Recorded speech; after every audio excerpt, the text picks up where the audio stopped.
ఈ ఉదయకాలపు ధ్యానాంశం కొరకు మత్తయి సువార్త 1వ అధ్యాయం 16వ వచనం చదువుకుందాం అండి. మత్తయి సువార్త 1వ అధ్యాయం 16వ వచనం. యాకోబు మరియ భర్త అయిన యోసేపును కనెను, ఆమె యందు క్రీస్తు అనబడిన యేసు పుట్టెను. ఈ వచ్చిన భాగంను ధ్యానం చేసుకోవటానికి చిన్న ప్రార్థన చేసుకుందాం. ప్రభువా, మాకు ఇచ్చిన వాక్యమును బట్టి మీకు స్తోత్రాలు. వింటున్నాం ప్రభువా, విన్న మాటల ద్వారా మాకు క్షేమం అనుగ్రహించండి, మాకు మేలును అనుగ్రహించండి. రక్షణ పొందని వారికి మీ రక్షణ అనుగ్రహించండి. ఇది నిత్య రక్షణ ప్రభువా. అవునైనా మీ దాసురాలు తెలియజెప్పినట్టుగా యేసు ప్రభును నమ్మక పోటే పాపము కలుగునని మీ వాక్యంలో మీరు తెలియజేశారు తండ్రి. ఎందుకంటే ఈ లోకంలో జీవించినంత కాలం దేవుడెవరో తెలుసుకోనకుండా చనిపోతే దానికి తీర్పున్నది ప్రభువా. అట్టి తీర్పు నుంచి తప్పించండి తండ్రి. ఇదిగో ప్రభు అయిన క్రీస్తు వారు ఆయన దేవుడని దూతలు సైతం ప్రకటించారు, గొల్లలు సైతము ప్రకటించారు తండ్రి, జ్ఞానులు సైతం ప్రకటించారు, దేవా శిష్యులు ప్రకటించారు. ఈ లోకంలో అనేక మంది సేవకులు ప్రకటిస్తూనే ఉన్నారు తండ్రి. కానీ అనేకులు ప్రభువా మిమ్మల్ని విశ్వసించటం లేదు. అట్టి ప్రజల రక్షణ నిమిత్తమై మీరు ఇంకనూ మీ మాటలు సిద్ధపరిచారు తండ్రి. మీ మాటలు ఎందు వారు లక్ష్యం ఉంచడానికి సాయం చేయండి. ఇక్కడ ఉన్నటువంటి మా అందరిలో ప్రభువా ఎవరైతే ఇంకా రక్షణ పొందలేదో వారికి మీ రక్షణ సిద్ధపరచమని, వారి హృదయాలను మీరు ఆకర్షించండి తండ్రి. మీరు ఆకర్షించితే తప్ప ఎవడు మీ యొద్దకు రాలేడు ప్రభువా. దేవా, మీ మాటల చేత మీరు ఆకర్షించండి. మీరే దేవుడవు, మీరే రక్షకుడవు.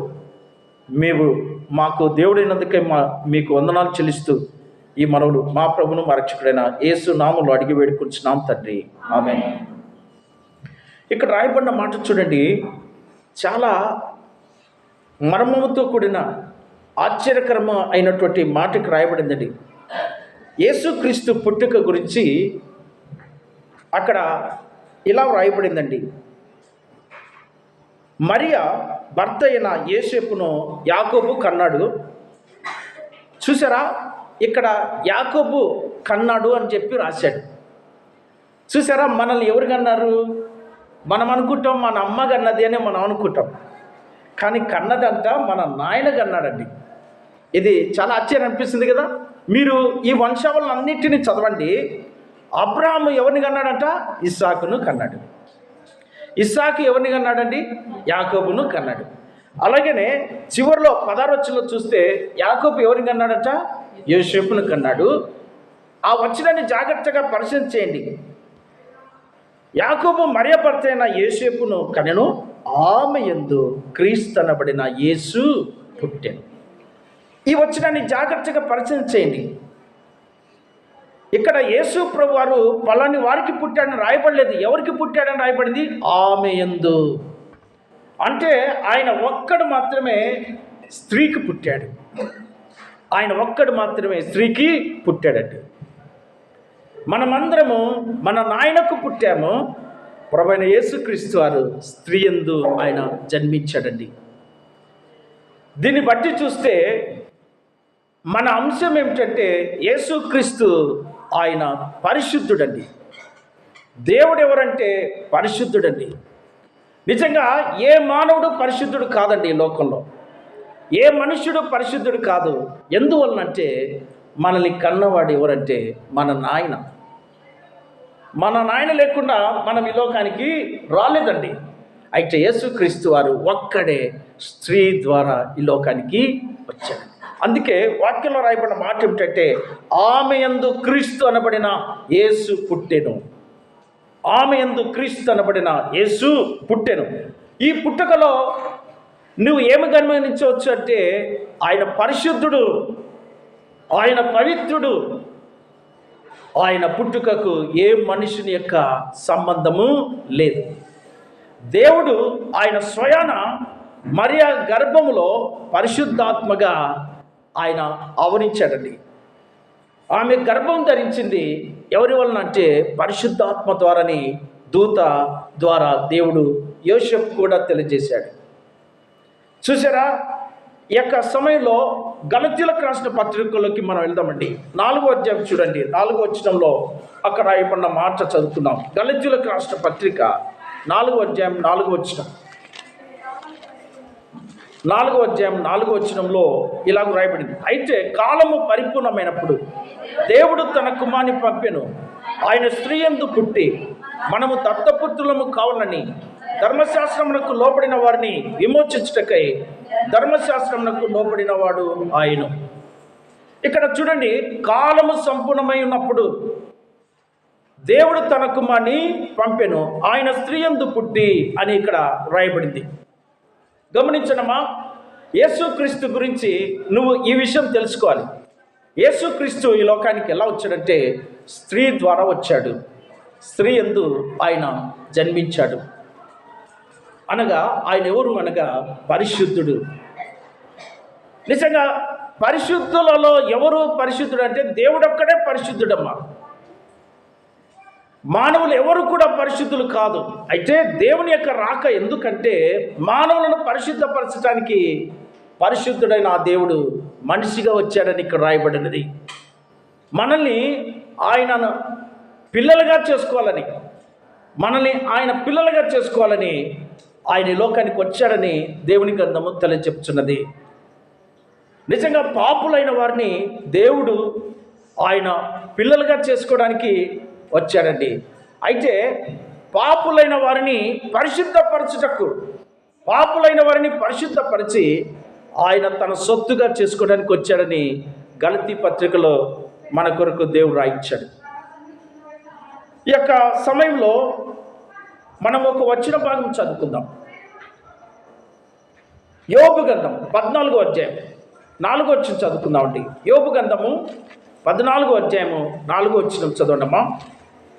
యోబు గ్రంథము 14వ అధ్యాయం 4వ వచనం.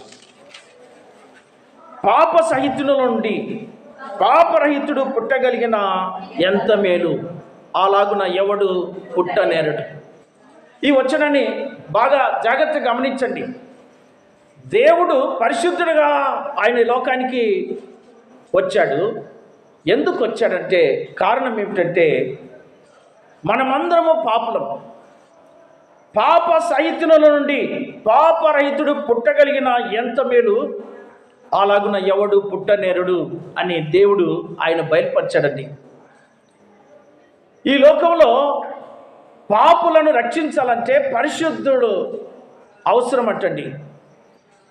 పాప విమోచన జరగాలంటే పరిశుద్ధుడు రావాలని దేవుని గ్రంథం తెలియజెప్తున్నది.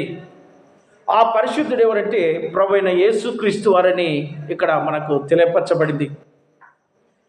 పాప సహితులలో నుండి ఎవడు పాపరహితుడుగా పుట్టగలడు? ఇది సాధ్యమనంటే ఇది సాధ్యం కాదు అని దైవలేఖనము తెలియజేస్తుంది, దైవలేఖనము బయలుపరిచింది. అంత మాత్రం కాదు, చూడండి, అదే యోబు గ్రంథము 25వ అధ్యాయంలోకి మనం వెళ్దామా. 25వ అధ్యాయము, యోబు గ్రంథము 25వ అధ్యాయం 4వ వచనం చూడండి. నరుడు దేవుని దృష్టికి నీతిమంతుడు ఎట్లు కాగలడు? స్త్రీకి పుట్టినవాడు ఆయన దృష్టికి ఎట్లు శుద్ధుడు కాగలడు? ఇక్కడ చూడండి, నరుడు దేవుని దృష్టికి నీతిమంతుడు ఎట్లా కాగలడు? స్త్రీకి పుట్టినవాడు ఆయన దృష్టికి ఎట్లు పరిశుద్ధుడు కాగలడు? ఇక్కడ స్త్రీకి పుట్టినవాడు, నిజంగా స్త్రీ యొక్క సంతానంలో ఎవరి సంబంధం ఉంటుందంటే పురుష సంబంధం ఉంటుంది. అయితే స్త్రీకి పుట్టినవాడు పరిశుద్ధుడు కాగలడా? ఇది సాధ్యం కాదని దేవుడు తెలియపరచుచున్నాడు. నరుడు దేవుని దృష్టికి నీతిమంతుడు ఎట్లు కాగలడు? నిజంగా ఎవడు నేరుడు అని దేవుని గ్రంథము సుస్పష్టంగా తెలియపరిచి ఉంటుండగా దేవుడు ఏం చేశాడంటే ఆయన ఈ లోకానికి అర్థించాడండి.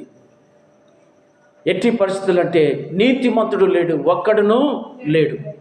అందరూ త్రోవ తప్పిపోయినారంటండి. అందరూ కూడా అపవిత్రులైపోయారండి. దేవుని వాక్యం చెప్తుంది కదా, ఒక్కడి ద్వారా పాపం వచ్చిందటండి ఈ లోకానికి. ఆ వ్యక్తి ఎవరంటే ఆదాము. ఆదాము దేవుడు ఏ పండైతే తినవద్దని చెప్పాడో ఆ పండు తిన్నాడండి. దేవుని వాక్యం ఏం చెప్తుందంటే ఆజ్ఞాతిక్రమమే పాపం అంటుంది. ఆదాము పాపం చేశాడండి. ఆదాము ద్వారా మనుషులు అందరూ కూడా ఈ లోకానికి వచ్చారండి. అయితే మనుషులలో పవిత్రుడు ఎవరంటే పవిత్రుడు లేడు. ఎందుకంటే మనమందరం కూడా మన తండ్రి సంతానం నుంచి వచ్చాము, మన తండ్రుల నుంచి మనం వచ్చాము. అందుకే నీతిమంతుడు లేడు, ఒక్కడును లేడు, అందరూ త్రోవ తప్పిన వారు అని దేవుని గ్రంథము తెలియజెప్పుచూ ఉన్నది. చూడండి, అదే మత్తయి సువార్త 1వ అధ్యాయం 23వ వచనం చదవడమా. మత్తయి సువార్త 1వ అధ్యాయం 22వ వచనం. ఇదిగో కన్యక గర్భవతి అయి కుమారుని కనును, ఆయనకు ఇమ్మానుయేలును పేరు పెట్టుదురు అని ప్రభు తన ప్రవక్త ద్వారా పలికిన మాట నెరవేరినట్లు ఇదంతయు జరిగను. ఇమ్మానుయేలును పేరునకు భాషాంతరమున దేవుడు మనకు తోడని అర్థం. ఇక్కడ చూడండి, ఇదిగో కన్యక గర్భవతి కుమారుని కనును, ఆయనకు ఇమ్మానుయేలును పేరు పెట్టుదురు. ఇక్కడ చూడండి, కన్యకకు పుట్టిన వారు ఎవరైనా ఉన్నారా? పురుష సంబంధం లేకుండా పుట్టిన వారు ఎవరైనా ఉన్నారా? ఒక్కడే ఉన్నాడండి, ఆయనే ప్రభువైన యేసుక్రీస్తు. ఆయన ఒక్కడే కన్యకకు పుట్టాడని ఇక్కడ రాయబడిందండి. నిజంగా ఈ యొక్క ఉదయకాలంలో ప్రభువైన యేసుక్రీస్తు వారిని గురించి దేవుడు తెలియపరచుచున్న మాట ఏమిటంటే ఆయన పరిశుద్ధుడు, ఆయన పాపము లేనివాడుగా పుట్టాడండి. ఆయన జన్మలో పాపం లేదండి. 23వ వచనం చూడండి, 24వ వచనం. భాషాంతరమున దేవుడు మనకు తోడని అర్థం. యోసేపు నిద్ర మేల్కొని ప్రభుదూత తనకు ఆజ్ఞాపించిన ప్రకారం చేసి తన భార్యను చేర్చుకొనెను. ఆమె కుమారుని కను వరకు ఆమెను ఎరగకుండెను. అతడు ఆ కుమారునికి యేసు అను పేరు పెట్టాడు. చూడండి, దేవుని గ్రంథము యేసు ప్రభు వారిని గురించి సవివరంగా రాస్తుందండి, సవివరంగా రాస్తుంది. ఎందుకంటే యేసుక్రీస్తు వారు పుట్టిన తర్వాత మరియా యోసేపుకు వివాహం జరిగిందండి. వివాహం అయిన తర్వాత వారికి పిల్లలు కలిగారు. అయితే శరీరరీత్యా యేసుక్రీస్తు ప్రభువారు ఆయన కుమారుడిగా ఎంచబడ్డాడే కానీ యోసేపుకు ఆయన పుట్టలేదు. ఆయన ఎవరికి పుట్టాడంట? కన్య అయిన మరియకు మాత్రమే పుట్టాడండి. అయితే ఆమె యేసు ప్రభును కను వరకు ఆయన ఎరగకుండానని పరిశుద్ధాత్మ దేవుడు సుస్పష్టంగా ఆయన పరిశుద్ధతను గురించి రాస్తున్నాడు. యేసుక్రీస్తు వారు ఎవరమ్మా? పరిశుద్ధుడు, ఆయన నీతిమంతుడండి. అయితే ఈ లోకంలో శరీరంలో ఆయన పుట్టాడే కానీ ఆయన పుట్టకముందే ఉన్నాడు అని దేవుని గ్రంథము తెలియజెప్తున్నది. పుట్టకముందే యేసు ప్రభు వారు ఉన్నారు. చూడండి, యోహాను సువార్త 1వ అధ్యాయం 1 నుంచి 2 వచనాలు చదువుకుందాం. యోహాను సువార్త 1వ అధ్యాయం 1 నుంచి 2 వచనాలు. ఆది యందు వాక్యమునెను, వాక్యము దేవుని యొద్ద ఉండెను, వాక్యము దేవుడై ఉండెను, ఆయన ఆది యందు దేవుని యొద్ద ఉండెను, సమస్తమును ఆయన మూలముగా కలిగెను. ఇక్కడ చూడండి, యేసు ప్రభు వారు అంట ఆది యందు ఉన్నవాడు అని రాయబడింది. ఆయన ఎవరై ఉన్నారంటే వాక్యమై ఉన్నాడు అని దేవుని గ్రంథం తెలియజెప్తున్నదమ్మా. ఆ వాక్యమే ఈరోజు దేవుడు ఆయన మాట్లాడుచున్నాడండి. వాక్యం ద్వారానే మాట్లాడుచున్నాడు. చూసారా, దేవుని వాక్యం, ఇవి దేవుని మాటలండి. చాలామంది బైబిల్ గ్రంథంను కాల్చేస్తున్నారండి. చాలామంది ఈ గ్రంథాన్ని చాలా తక్కువ అంచనేస్తున్నారండి. గమనించండి, దేవుని గ్రంథము అది పరిశుద్ధమండి. దేవుని మాటలు పరిశుద్ధమ్మా. దేవుడు ఎవరనగా పరిశుద్ధుడు. ఆ పరిశుద్ధుడు మన కొరకు ఆయన నోట పలికిన మాటలను రాయించి మన చేతికిచ్చి వెళ్ళిపోయాడు. ఈ మాటలంట మనం చదువుట ద్వారా ఎవరిని తెలుసుకుంటామంటే సత్యము దేవుణ్ణి తెలుసుకుంటామండి. ఆయన ఎవరనగా ఆది యందు ఉన్నవాడు, ఆయన వాక్యమై ఉన్నాడు. ఆ వాక్యము దేవుని యొద్ద ఉండెను, ఆ వాక్యము దేవుడై ఉండెను, ఆయన ఆది యందు దేవుని యొద్ద ఉండెను, సమస్తము ఆయన మూలముగా కలిగెను. కలిగి ఉన్నదేది ఆయన లేకుండా కలగలేదు. చూసారా, యేసు ప్రభువారు ఆయన దేవుడు, ఆయన సర్వమును కలగజేసిన దేవుడు. ఆయన పుట్టక ముందే ఉన్నాడు, ఈ లోకంలోకి రాకముందే. యేసు ప్రభు వారు పుట్టక ముందే ఉన్నాడు. చూడండి 14 వచ్చిన చూడండి, అదే యోహాను సువార్త 1వ అధ్యాయం 14 వచ్చిన, ఆ వాక్యము శరీరధారి అయి కృపా సత్య సంపన్నుడిగా మన మధ్య నివసించును. తండ్రి వలన కలిగిన అద్వితీయ కుమారుని మహిమ వలె మనము ఆయన మహిమను కనుగొంటిమి. చూసారా, ఇక్కడ ఆయన శరీరములో ఆయన ఈ లోకానికి వచ్చాడని వ్రాయబడినది. ఆయన మహిమ స్వరూపుడని కూడా దేవుడు తెలియపరచుచున్నాడండి. ఆయన మానవుడిగా జీవించినా కూడా ఆయనలో మహిమ ఉన్నది అని దేవుడు తెలియపరచాడండి. ఆయనలో జీవం ఉన్నదంటండి, ఆయనలో వెలుగు ఉన్నదంటండి. ఆ వెలుగు లోకంలోనికి వచ్చెను. ఆయన ప్రతి మనిషిని ఆయన వెలిగించొచ్చు ఉన్నాడని దేవుని వాక్యం తెలియజెప్పుచున్నది. చూడండి 9వ వచనం చూడండి, నిజమైన వెలుగు ఉండెను, అది లోకంలోనికి వచ్చుచు ప్రతి మనిషిని వెలిగించుచున్నది. ఇక్కడ యేసు ప్రభువు వారి గురించి మనము ఏం తెలుసుకుంటున్నామంటే, ఆయన పరిశుద్ధుడు, ఆయన దేవుడు, ఆయన ఉన్నవాడు, ఆయన ఆదిలోనే ఆయన ఉన్నాడని దేవుని గ్రంథము సుస్పష్టంగా తెలియజేస్తుంది. 2025 సంవత్సరాల క్రితం యేసు ప్రభువు వారు ఈ లోకానికి వచ్చాడు అని మాత్రమే ఈ లోకానికి తెలుసు. కానీ ఈ లోకానికి మరొక వాస్తవం దేవుడు తెలియపరచుచున్నాడు, ఆయన పుట్టక ముందే ఉన్నాడు అని దేవుని గ్రంథము తెలియజెప్పుచున్నది. చూడండి, తీతుకు రాసినటువంటి పత్రికలో ఆయన ఎవరో అక్కడ దేవుడు తెలియపరచుచున్నాడండి. తీతుకు రాసిన పత్రిక 2వ అధ్యాయం 13 వచనం. తీతుకు రాసినటువంటి పత్రిక 2వ అధ్యాయం 13 వచనం, మహాదేవుడును మన రక్షకుడైన యేసు క్రీస్తు మహిమ యొక్క ప్రత్యక్షత కొరకు ఎదురు చూచొచ్చు. ఇక్కడ చూడండి, ఇక్కడ తీతు ఏం రాసిన అంటే, యేసు ప్రభువు వారు ఎవరు అంటున్నాడు? మహాదేవుడు అంటండి. ఆయన ఎవరు?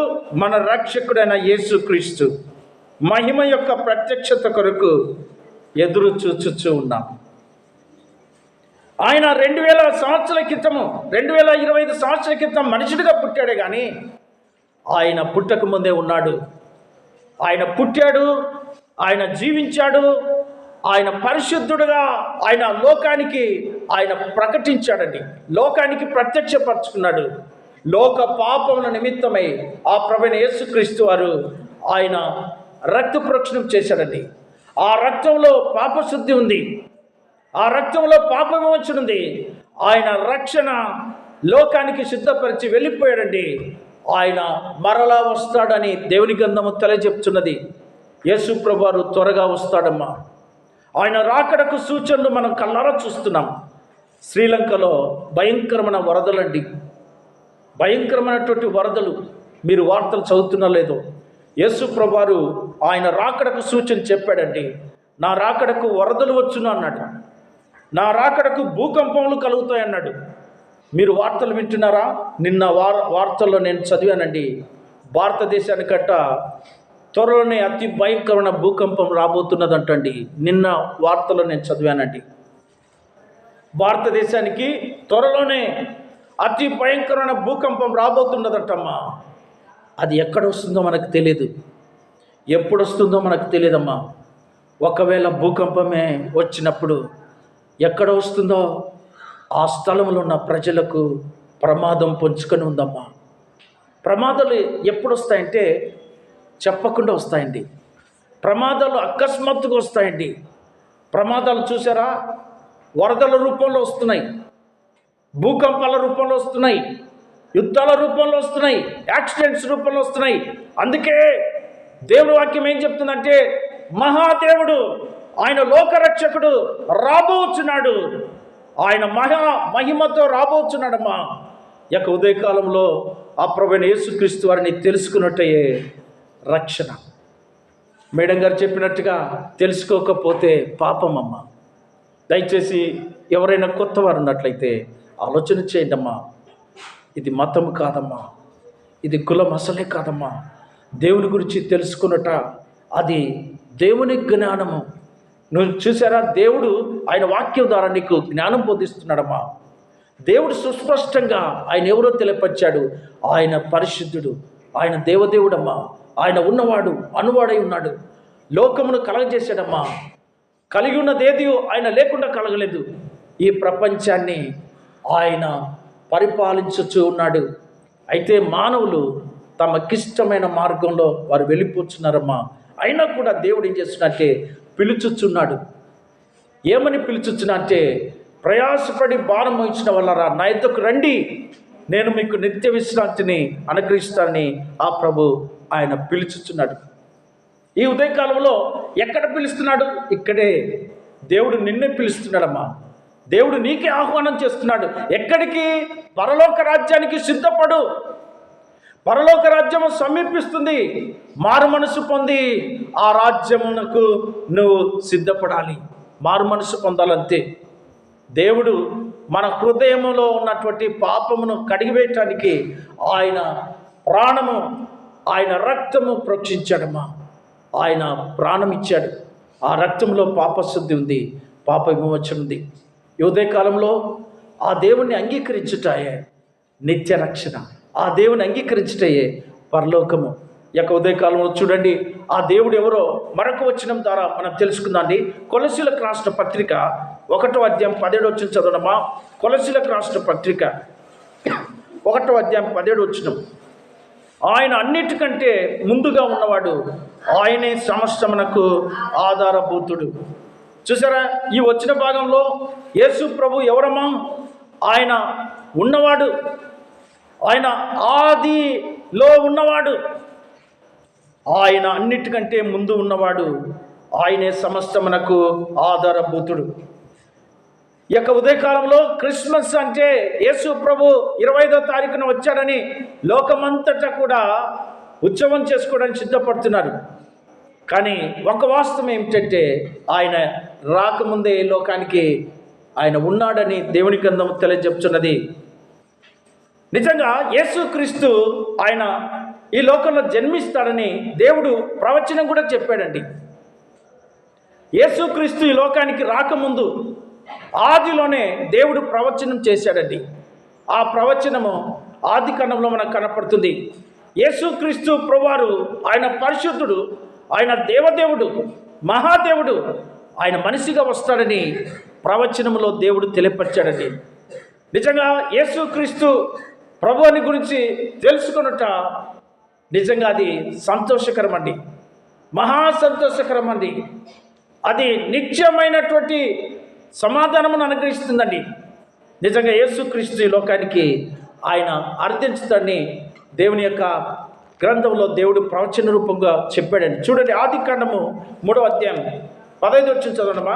ఆది కాండం 3వ అధ్యాయం 15వ వచనం. మరియు నీకును స్త్రీకిని, నీ సంతానమునకు ఆమె సంతానమునకు వైరము కలగజేస్తుంటాను, అది నిన్ను తల మీద కొట్టును, నీవు దాన్ని మడ మీద కొట్టుదువు అని చెప్పాను. ఈ ప్రవచనము ఎవరి గురించి రాయబడిందంటే, ప్రభువైన యేసుక్రీస్తు వారు ఈ లోకానికి స్త్రీ ద్వారా వస్తాడని దేవుడు ముందుగానే ప్రవచించాడండి. ఆ ప్రవచనం ఎప్పుడు నెరవేరిందమ్మా? 2025 సంవత్సరాల క్రితము దేవుడు నెరవేర్చాడండి. యేసుక్రీస్తు ప్రభువారు ఆయన జన్మించాడు. యేసుక్రీస్తు ప్రభువారు ఈ లోకంలో పుట్టాడు. ఎవరికి పుట్టాడమ్మా? స్త్రీకి పుట్టాడు. ఆయన ఎవరి యందు ఆయన ఈ లోకానికి వచ్చాడంటే స్త్రీ యందు అని రాయబడింది. అయితే ఇక్కడ ఒక విషయాన్ని కూడా మనం తెలుసుకోవాలండి. యేసుక్రీస్తు పుట్టినప్పుడు ఒక నక్షత్రం ఉదయించిందండి. నిజంగా దేవుడు ఆయన నరవతారిగా జన్మించినప్పుడు, ఆయన జన్మించాడు, ఆయన దేవుడే లోకానికి వచ్చాడని తెలియపరచటానికి దేవుడు చుక్కను దేవుడు ఉదయింపచేసినాడండి. చూడండి, ఈ చుక్క గురించి, ఈ నక్షత్రం గురించి దేవుడు ప్రవచనం చెప్పాడండి. సంఖ్యాకాండంలోకి మనం వెళ్దామండి. సంఖ్యాకాండం 24వ అధ్యాయం 17వ వచనం చదవడమా. సంఖ్యాకాండము 24వ అధ్యాయం 17వ వచనం.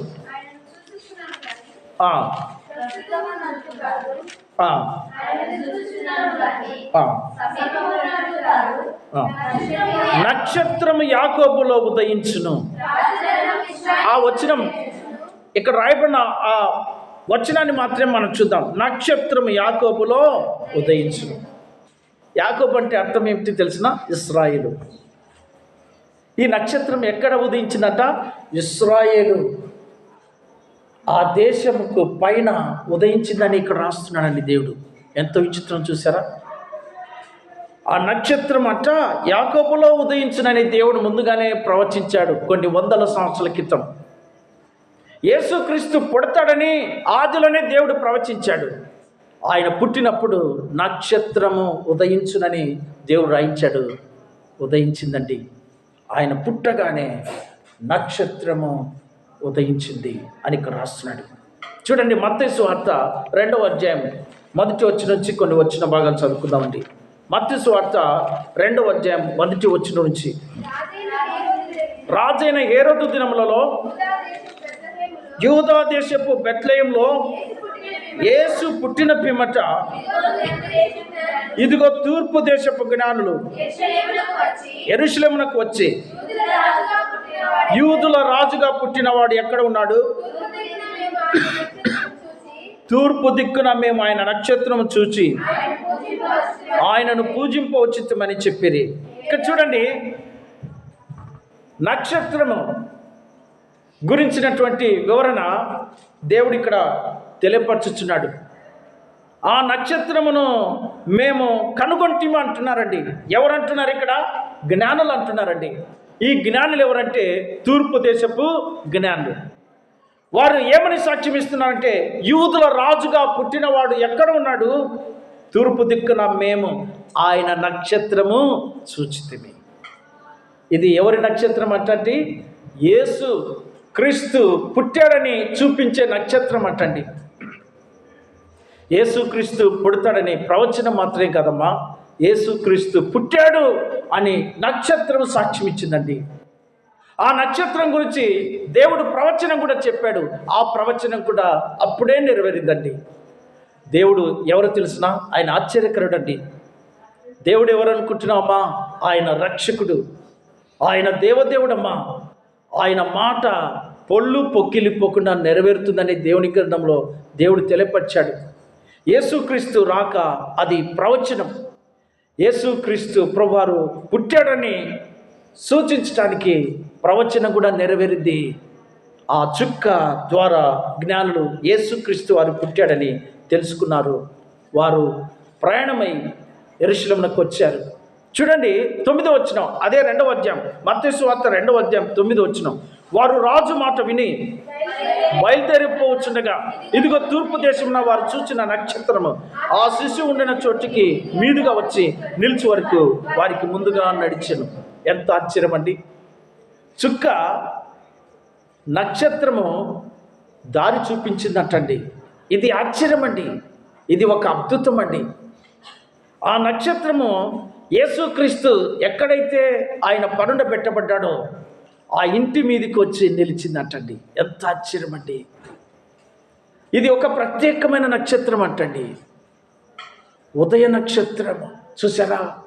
ఆ నక్షత్రము వారికి దారి చూపించింది యేసయ్యను కనుగొనటానికి.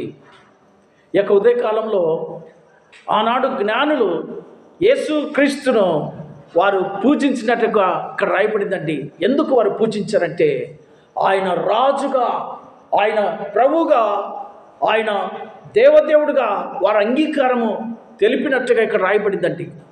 నిజంగా ఈ యొక్క ఉదయకాలంలో ప్రభు అయిన క్రీస్తు వారు ఎవరు అంటే, ఆయన పరిశుద్ధుడమ్మ. ఆయన రక్షకుడని సూచించు నక్షత్రము లోకానికి సాక్ష్యం ఇచ్చింది. జ్ఞానులు వారు సాక్ష్యం ఇస్తున్నారండి. ఏమని సాక్ష్యం ఇస్తున్నారంటే, ఇదిగో లోక రక్షకుడు ఎక్కడ, యూదుల రాజు ఎక్కడ, ప్రభులకు ప్రభు ఎక్కడని వారు ప్రశ్నించారండి. అమ్మ, యేసుక్రీస్తు ఆయన ప్రవచనకారుడు, ఆయన దేవదేవుడమ్మా. ఆ ప్రభుని గురించి తెలుసుకున్నట అది ఎంతో మంచిది. ఆ ప్రభును అంగీకరించుట, దేవుని రక్షణ స్వీకరించుట.